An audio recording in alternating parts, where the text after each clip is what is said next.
বগুড়ায় সার্জিসের সভাস্থল চত্বরে ককটেল হামলা।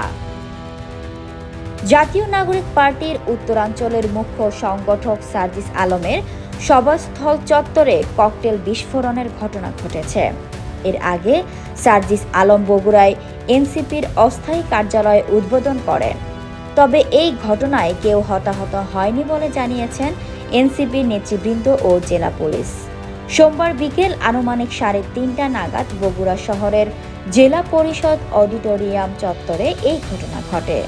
বিস্ফোরণের কিছু পরেই বিকাল 4:30টায় পুলিশি পাহারায় সার্জিস আলম পঞ্চগড়ের উদ্দেশ্যে ঘটনাস্থল ত্যাগ করেন। এই ঘটনার প্রতিবাদে তাৎক্ষণিক বিক্ষোভ মিছিল করেছে এনসিপির কেন্দ্রীয় ও জেলার নেতৃবৃন্দ। বগুড়া জেলা এনসিপি নেতা সৈকত হাসান আমার দেশকে বলেন, সার্জিস আলম বগুড়া জেলার কার্যালয় উদ্বোধন শেষে জেলা পরিষদ হলরুমে সমন্বয় সভায় অংশ নিয়েছিলেন। সভা চলাকালীন সময়ে জেলা পরিষদ চত্বরে একটি ককটেল বিস্ফোরণ ঘটে।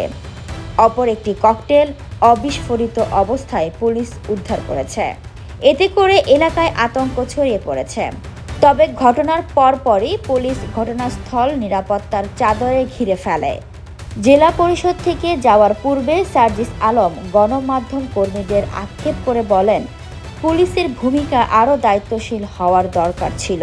রক্তের ওপর দাঁড়িয়ে আমরা যাদেরকে অন্তর্বর্তী সরকারে বসিয়েছি তারা আমাদের নিরাপত্তা দিতে ব্যর্থ হয়েছে।